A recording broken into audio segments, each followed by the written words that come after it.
नमस्कार, मैं हूँ सोनिया तोमर। हमारे चैनल में आपका स्वागत है। आइए चलते हैं आज की खबरों की ओर। कचरा दे, गीला कचरा अलग करके दे, तो आप उस कंपोस्ट प्लांट को फुलफिल कर पाएंगे। बट लोग ये अवेयर सेग्रीगेशन नहीं कर रहे। लोगों की सोच ही नहीं है, लोगों को सोचना ही नहीं है कि हम कचरा भी अलग करके दे सकते हैं। हमें छांटना नहीं है, हमें सिर्फ अलग अलग डालना है। ये हमारी सोच है। सोच को बदलना बहुत जरूरी है। तो गीला कचरा अगर हम अलग रखते हैं, और 60 to 70% हमारा गीला कचरा ही होता है।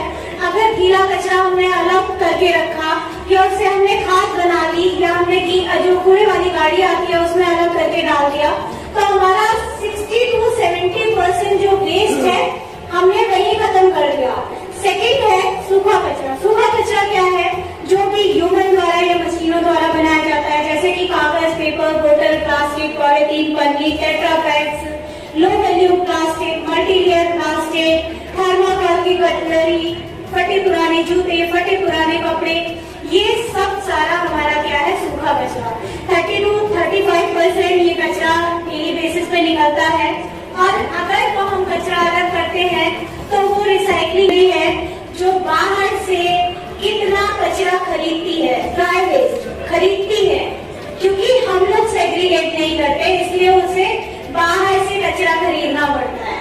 तो अगर हम ड्राई वेस्ट अलग करके देंगे तो जो हमारा रिसाइकलिंग के लिए मटेरियल जाता है वो फुलफिल हो जाएगा।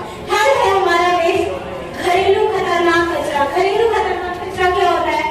जिस भी कचरे से खतरा हो, चाहे इन्फेक्शन का, चाहे चोट लगने का, चाहे कटने का, वो हमारा घरेलू खतरनाक कचरा है। जैसे कि टूटा हुआ कांच, नैपकिन, डायपर्स, जो हमारे कीटनाशक दवाइयों के खाली डब्बे होते हैं, मास्क है, ग्लव्स है, ये सब हमारा घरेलू खतरनाक कचरा है। एक्सपायर मेडिसिन हो गए या यूज इंजेक्शन हो गए, ये भी हमारा घरेलू खतरनाक कचरा है।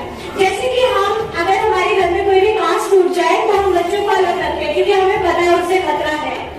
तो वही कचरा क्यों हम अलग नहीं रखते? क्योंकि हमें पता है कि जो लेके जाएगा घर से उसे भी चोट लग सकती है, और अगर उसे चोट लग गई तो आपके घर से 3 दिन कचरा नहीं उठेगा। तो ये चीज हमें दिमाग में रखनी है कि जिस भी कचरे से खतरा है मुझे, सेम वैसे ही सामने वाले को भी खतरा हो सकता है, इसलिए हम अलग से उसे। जी यस सर। एक क्वेश्चन है मैडम, बता दें कि गीला कचरे में क्या क्या आता है? गीले कचरे में बेसिकली सब्जियों के छिलके, फलों के छिलके, अंडे के छिलके, चाय पत्ती, झाड़ू की धूल, पूजा के फूल, सूखे पत्ते, टहनियाँ, बचा हुआ भोजन, मांस मछली के टुकड़े, हड्डियाँ, ये सब हमारा गीला कचरा है।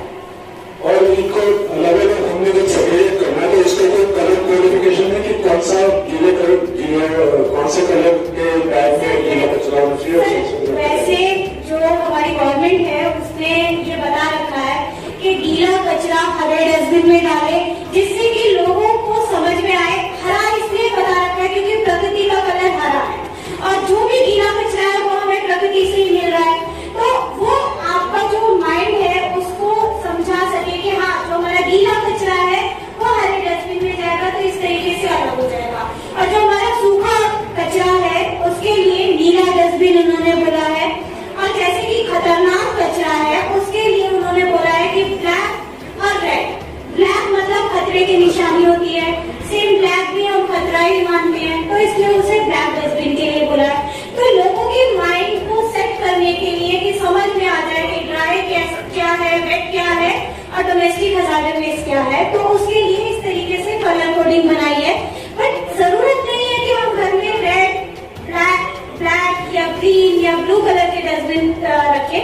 हमें सिर्फ अपने दिमाग को समझाना है कि हमें इस तरीके से सेग्रीगेट करना है, क्योंकि जब हम डेली निकलते हैं हम एक अपना पूरा दिमाग में चार्ट बना लेते हैं कि हमें इतने बजे यहाँ जाना है, हमें इतने बजे यहाँ जाना है।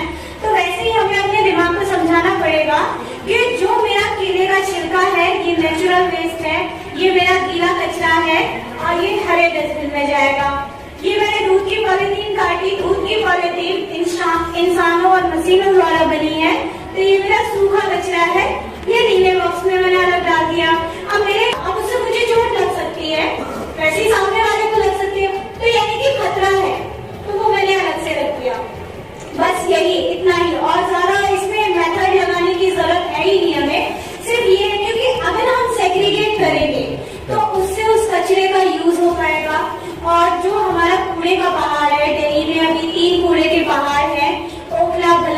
गाजीपुर, सेम वैसी अलग अलग स्टेट में अलग अलग जगह पे कूड़े के पहाड़ बने हैं। और कूड़े का पहाड़ बनाना मतलब कोई किसी और ने नहीं बनाया, हम सब लोग यहाँ जो भी हैं, क्योंकि जितनी पॉपुलेशन होती है उतना ही वेस्ट जनरेट होता है, और जितना वेस्ट जनरेट हो रहा है अगर उसे सेग्रीगेट नहीं किया गया तो वो सारा कूड़े के पहाड़ पे चला जाता है। और कूड़े के पहाड़ ने हमारी 5 से 10 साल उम्र कम कर दी है।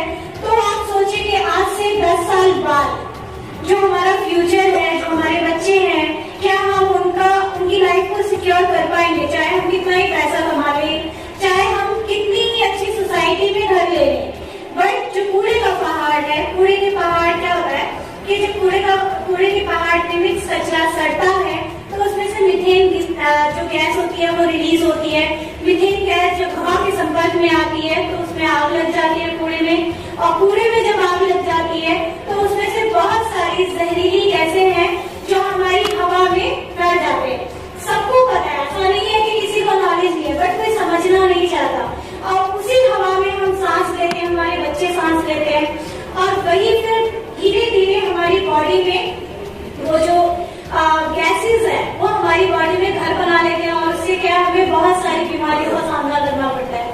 अब कंटिन्यूसली आप 10 मिनट चल लें, आपके ऑटोमेटिकली आपकी सांस फूलने लगेगी, क्योंकि जो हमारी हवा है, जो हमारा एनवायरमेंट है जिसमें हम सांस ले रहे हैं, वो वायु शुद्ध नहीं है। क्यों नहीं है? क्योंकि उसकी वजह भी हम ही है। हम अपनी आदतों को नहीं बदलना चाहते। हमने सोचा 10 साल से जैसे चलता आ रहा है वैसे ही चलाएंगे, पूरा ऐसे करके ऐसे फेंकेंगे, कहीं ना कहीं तो गिरेगा। बट वो जो कहीं ना कहीं कूड़ा गिरता है वो इकट्ठा होके फिर लास्ट में कूड़े के पहाड़ पे चला जाता है, और फिर बहुत सारी प्रॉब्लम्स क्रिएट होती है। सेम जब मिक्स कूड़ा सड़ता है तो उसमें से लिक्विड निकलता है जिसे नीचे ढोते हैं, रिस के पानी जमीन में जाता है, और नीचे जो पानी की पाइपलाइंस होती है उनमें मिल जाता है। अब हम लोग सब लोग यहाँ बैठे हैं, शायद हमारे घर में आरओ लगा है तो हम पानी साफ कर लेते हैं, बट बहुत सारे लोग हैं जिनके घर में आरओ नहीं है, बहुत सारी चीजें नहीं है, जिसकी वजह से वो गंदा वही पानी पीते हैं, और टाइफाइड, पेट की बहुत सारी बीमारियां ऐसी होती है जिससे ग्रसित हो जाते हैं। सेम जहाँ कूड़े का पहाड़ है वो कूड़े का पहाड़ कभी साफ भी कर दिया जाए, जैसे कि हमारा जो गाजीपुर का लैंडफिल साइड है वहाँ बहुत सारी ट्रॉलर मशीन लगा दी गई है जो कचरा सेग्रीगेट करती है।